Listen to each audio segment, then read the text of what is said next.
أعوذ بالله من الشيطان الرجيم بسم الله الرحمن الرحيم فك رقبة أو إطعام في يوم ذي مسغبة يتيما ذا مقربة أو مسكينا ذا مسربة ثم كان من الذين آمنوا وتواصوا بالصبر وتواصوا بالمرحمة أولئك أصحاب الميمنة والذين كفروا بآياتنا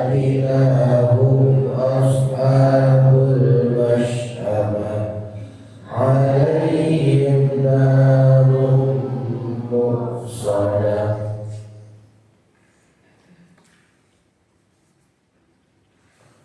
Fakku raqabah, melepaskan perbudakan, atau it'amun, memberi makan, fi yaumin, pada hari, dhi masghabah, terjadi kelaparan, yatiman, kepada anak yatim, dha maqrabah, yang ada hubungan kerabat,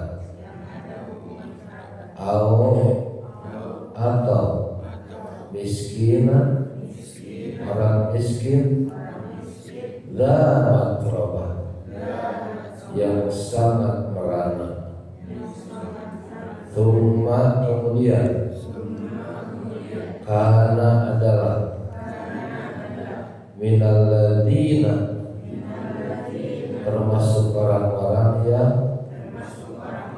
amanu, mereka beriman, wa tawasau, dan mereka saling berpesan, bisabri, untuk bersabar, wa tawasau, dan mereka saling berpesan, bil marhamati, dengan kasih sayang.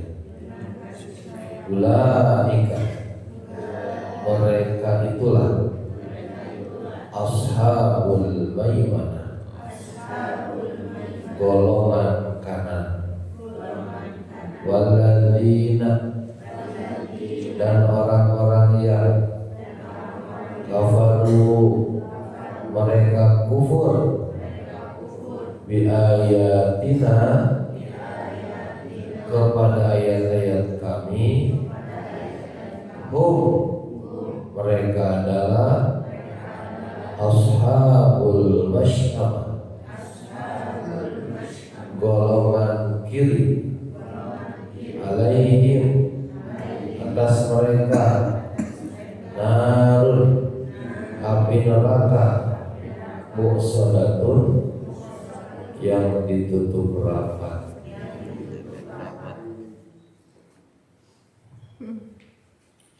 Melanjutkan ayat kemarin tentang surat Al-Balad, ya, surat Al-Balad. Nah, dalam surat Al-Balad ini ada bahwa manusia ini fi kabad, manusia ini dalam kesusahan, ya, dalam berada dalam susah payah. Nah ini, ya, jadi memang takdirnya watak manusia itu harus memang bersusah payah. Maka para mufasir menerjemahkan atau menafsirkan tentang apa yang disebut dengan susah payah ini. Di antaranya adalah Ibnu Katsir. Di mana manusia ini, kata beliau, terus menerus dalam kebayaran, terus menerus dalam susah payah, dari mulai kecil, ya, dari mulai dalam kandungan, terus 9 bulan melahirkan susah, setelah itu harus mencari nafkah juga susah, ya, setelah menikah boga budak dari susah, ya. Jadi mencari nafkah tidak mudah, karena memang manusia dalam kepayahan. Mati juga susah nanti. Bahkan setelah mati nanti ada yang disebut dengan hisab. Hisab juga bukan jalan yang mudah. Maka wajar kalau manusia berada dalam susah payah, berada dalam capek, berada dalam perjuangan, itulah bakat manusia. Tafsir Qurtubi mengatakan, ya, secara fisik kata kabar yang berkaitan dengan berdiri tegak. Jadi manusia ini, kata beliau, diciptakan tegak lurus, ya, menahan beban gravitasi. Coba ada nggak makhluk lain yang Allah ciptakan berdiri dan di atas 2 kaki seperti manusia? Ada nggak? Nggak ada kan? Nggak ada. Ayo gorila pakai tangan kane, jadi jalannya begitu, ya. Ada apa lagi? Onyetnya, onyet juga sama, ya. Nah, manusia ini menahan beban gerak gravitasi, ya, harus berdiri tegak. Yang lain alabat nih, ada yang berjalan di atas perutnya, orai, belut, gitu kan. Nah, manusia ini didesain memang oleh Allah Subhanahu wa Ta'ala untuk menahan beban, menahan gravitasi. Nah, ya, jadi memang postur manusia didesain untuk menanggung beban tugas hidup. Begitu menurut Qurtubi. Nah, itu ya, menurut beberapa mufasir tentang kata kabar. Lalu, ya, manusia ini kan harus bersusah payah, harus mau menempuh jalan yang sukar. Kecuali kalau tidak mau menempuh jalan yang susah, nanti barangkali golongannya termasuk golongan masyarakat. Nah, jadi kalau mau leha-leha, enak-enak hidup di dunia, gitu kan, tidak mau berjuang, ya nanti ada konsekuensinya. Karena Allah Subhanahu wa Ta'ala juga memberikan baginya najdain, 2 jalan. Jalan kebaikan, jalan keburukan, jalan hak, jalan batil. Silahkan pilih. Mau senang-senang di dunia silahkan, ya, silahkan langgar syariat Allah, aturan-aturan Allah, silahkan. Begitu. Nah, konsekuensinya nanti di akhirat ada. Nah, ya. Jadi untuk menjadi orang sukses, menjadi orang yang selamat, ya, untuk menjadi ashabul maimanah, golongan kanan, yang insya Allah nantinya di surga Allah Subhanahu wa Ta'ala, maka manusia itu harus menempuh jalan yang susah, jalan yang berat. Fakkur raqabah di antaranya, ya, wa ma adraka mal aqabah, gitu kan, ya. Dan tahukah kamu apa jalan yang mendaki dan sukar itu? Nah, ini, ya, apa saja nih? Fakku raqabah. Apa itu fakku raqabah? Yaitu melepaskan perbudakan atau hamba sahaya. Nah, ini Islam itu dari dulu perhatiannya sudah luar biasa. Jadi kalau ngobrol perbudakan itu di Eropa itu lebih kejam lagi. Ya, yang kita kenalkan di dunia Arab, ya, perbudakan itu. Seperti itu. Datang Islam maka perbudakan itu, ya, ditiadakan. Pembebasan ini sebagai simbol dari pembebasan dari perbudakan dan penindasan. Ya. Kalau misalnya sekarang tidak ada perbudakan tapi masih ada penindasan, Islam, agama Islam mendorong kita untuk menghapuskan penindasan itu. Ya. Maka kalau kita lihat dalam undang-undang negara Republik Indonesia, ya, tahun 1945 ada tentang bahwa penjajahan di atas dunia harus segera dihapus. Ya. Secara zahir bahkan penjajahan itu tidak ada.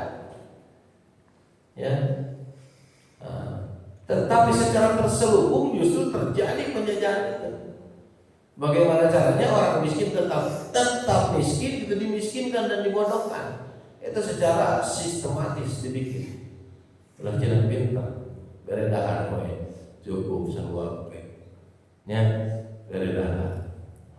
Itu. Ya, asal betul sebel gitu kan.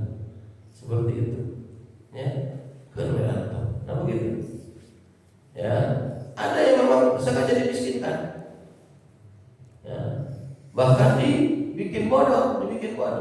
Karena mohon maaf, rata-rata orang miskin itu bodoh. Rata-rata. Ya, tapi nggak semuanya. Karena banyak para sahabat yang cerdas tapi mereka miskin, gitu kan? Awil amun, awil am, hari it'am teh bukan to'am, it'am itu biziadatil hamzah di awalnya, makna murid takbir di antaranya. Ya, it'am itu memberi makan, ya, memberi makan, memberi makan pada hari yaumin zi masqobah, pada hari kelaparan. Ini artinya kita harus punya kepekaan sosial pada saat krisis. Begitu orang banyak kelaparan, ada orang lapar. Orang alhamdulillah ya ini BSB. Beras masih ada, air masih ada, biarinlah. Asal jangan kita aja yang kelaparan, asal jangan kita aja yang nggak punya air, kita alhamdulillah dapat air. Nah itu pikiran batuan gitu. Ya. Tapi rata-rata manusia tidak mau menempuh jalan yang susah ini. Ya sudahlah, cukup untuk dirinya saja. Nah, justru agama ini menekankan kita untuk peka terhadap sosial, bahwa ketika terjadi kelaparan di masyarakat, di sekitar kita, bahkan di saudara-saudara kita yang tidak setempat dengan kita harus punya kepedulian. Ya. Bisa langsung kita memberi makan atau setidaknya kita menganjurkan. Atau ada bukan duit, atau ajak bantu nubala lengar gitu. Pan boga lain baturan bengar, ajak bawa tetanggamu, di sekitarmu banyak orang yang kelaparan, di sekitarmu banyak orang yang miskin. Nah, jadi kalau kita tidak bisa, setidaknya mengajak orang lain, menganjurkan orang lain untuk memberi makan. Nah, itu ada pada surat apa? Ar-Ra'aita, surat Al-Ma'un. Ya. Jadi manusia banyak yang tidak mau menempuh jalan yang suka. Awit tamu fi masbaba. Artinya kita harus punya kepekaan sosial. Ya, harus peka terhadap sosial. Ulah bae weda batur, nu kalaparan mah kurang manteu. Jangan begitu. Ya, orang beriman tidak begitu. Allah dan Rasulnya tidak menganjurkan orang beriman seperti itu. Ya, yatiman dza maqrabah.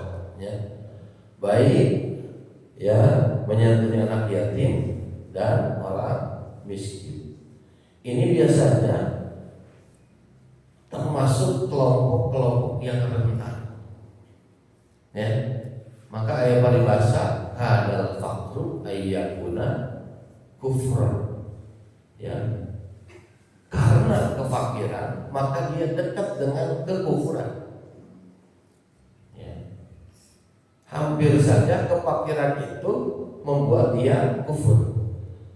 Dulu tahun berapa ya?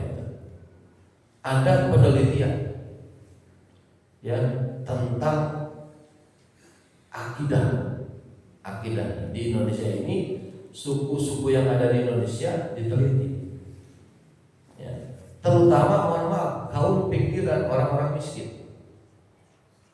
Nah, ternyata ada 2 suku di Indonesia ini yang kuat sekali akidahnya. 1 suku Minang, Padang. 2 suku Sunda. Jadi suku Sunda mau dibujuk dengan sarimi, dengan mie, kan bagaimana paribasanya gitu ya, karena kelaparan, karena miskin, sudah kamu masuk agama kami saja, nih kami kasih makan, kami kasih minum ya. Nah, banyak di daerah timur itu, di Jawa itu yang seperti itu, masuk agama mereka. Orang Sunda ini dulu, nggak tahu sekarang, semiskin apapun, semelarat apapun, mereka tidak akan menggadaikan akidahnya. Ya, orang Minang juga sama, orang Padang. Nah, maka mereka, mohon maaf, para misionaris itu berhasil di sebelah timur sana. Ya. Anu akidahnya terjelas gitu. Ya. Maka di eneng-enengan, di bibita apa? Bahasa Indonesianya itu.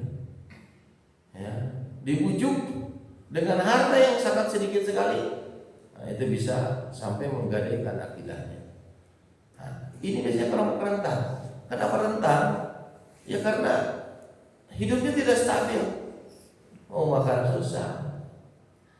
Ya, baik ini anak yatim atau orang miskin, rentan ini, mudah goyah. Nah, maka kita harus ada perhatian khusus untuk mereka. Ya, kalau mau menempuh jalan yang sukar tadi, ya. Nah, terus apa lagi? Aw miskinan yatiman dzakara wa miskinan dzakara. Tsumma kana minal ladzina amanu wa tawassaw bis-sabri wa tawassaw bil marhamah. Kemudian termasuk orang-orang yang beriman itu, ya, dan saling berpesan untuk bersabar dan saling berpesan untuk berkasih sayang. Nah, kita kan ya saling wasiati dalam kebaikan, wa tawassaw bil haq, wa tawassaw bis sabr, wa tawassaw bil marhamah, gitu ya. Saling mewasiati ya dalam kebaikan, dalam kesabaran, dalam kasih sayang. Harus saling mewasiati, harus saling berbagi, ya, harus saling berbagi. Baik yang di tatanan sosialnya ada yang di atas dengan yang di bawah, itu harus sinkron itu, harus sinkron. Dari Nusa Jajar rata-rata sinkronnya mudah, ya mudah. Orang kalau ada acara satu circle misalnya mudah itu, ya. Ini kalau menyatukan 2 level yang berbeda itu ada sulit. Nah, maka kita harus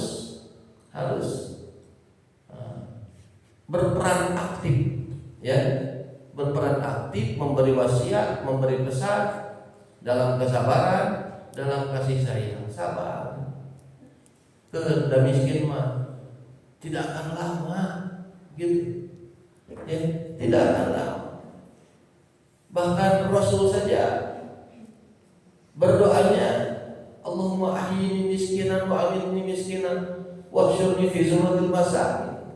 Kata Rasul, ya Allah, hidupkan aku miskin, matikan aku dalam keadaan miskin, dan kumpulkan aku bersama orang-orang miskin. Jadi orang miskin itu senang nanti di akhiratnya itu, tidak banyak-banyak pertanyaan, dihisapnya tidak akan lama-lama. Kamu orang miskin, udah masuk surga, begitu, ya, karena tidak ada yang banyak dihisap, begitu.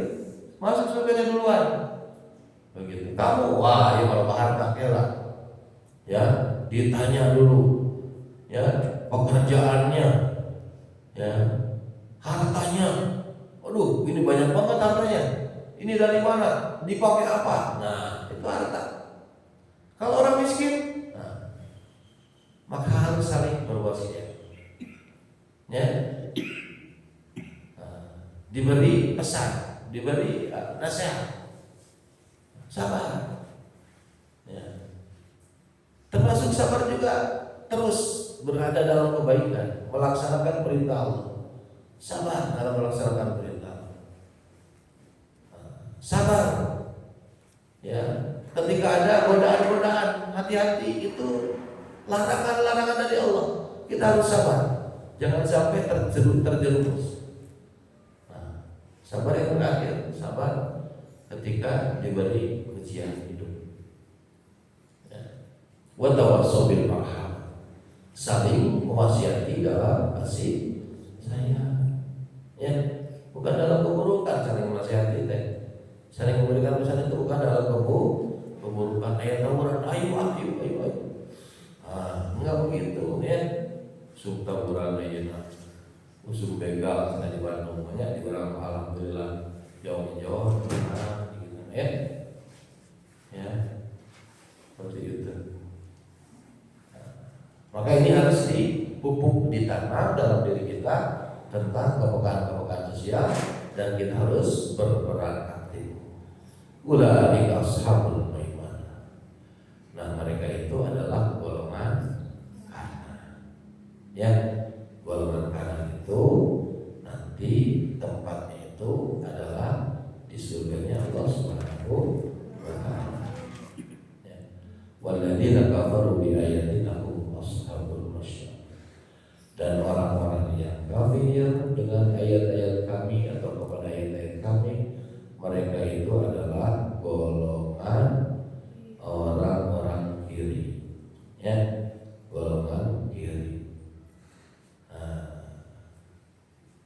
Jadi kufur terhadap ayat ini, ya, kufur terhadap ayat, menutup diri dari kebenaran yang didatangkan oleh Allah Subhanahu wa taala dan Rasulnya, ini membuat mereka termasuk golongan kiri yang tempatnya nanti di dalam neraka.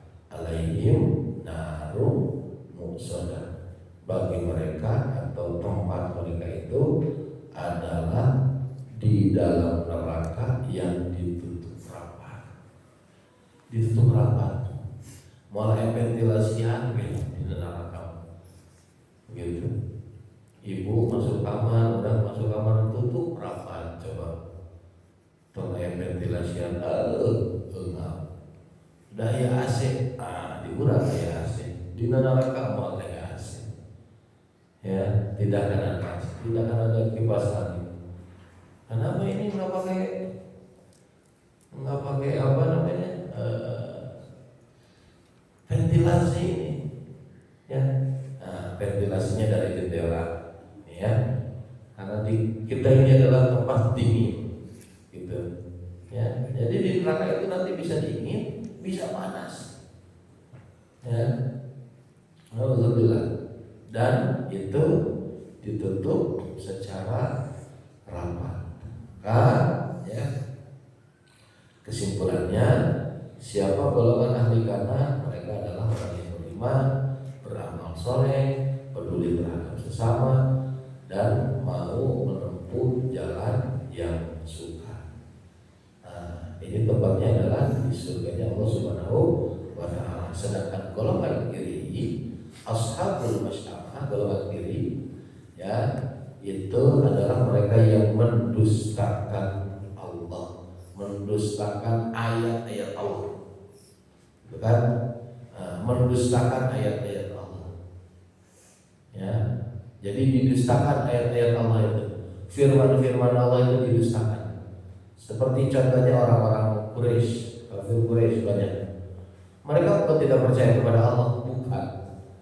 Ya, kalau ditanya siapa Tuhan Allah, siapa penciptanya Allah, Allahnya ada, tapi tapi mereka tidak mau ibadah kepada Allah. Ya, tidak mau menjadikan sesembahan itu Allah. Ya. Tahu Tuhannya Allah tapi sesembahan kan patung, ya. Kaum pagan kan begitu. Ya, paganisme kan begitu. Ini ya. Sombong dengan harta dan menolak jalan kebaikan. Nah, ini ashabul masy'amah. Nauzubillah. Ya. Alhamdulillah. Mudah-mudahan kita termasuk golongan ahli karena ashabul maimanah. Ya, dan kita bisa berkumpul di surga Allah Subhanahu wa taala. Amin ya rabbal alamin.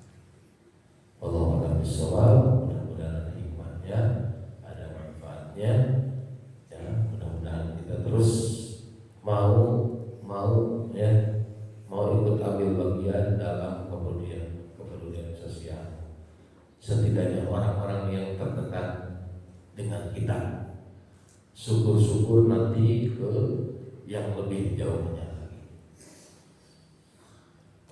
Kita akhiri pengajian kita ini, pengajian subuh ini dengan sama-sama membacakan doa kifarat majlis. Subhanallah wa rabbana wa bihamdika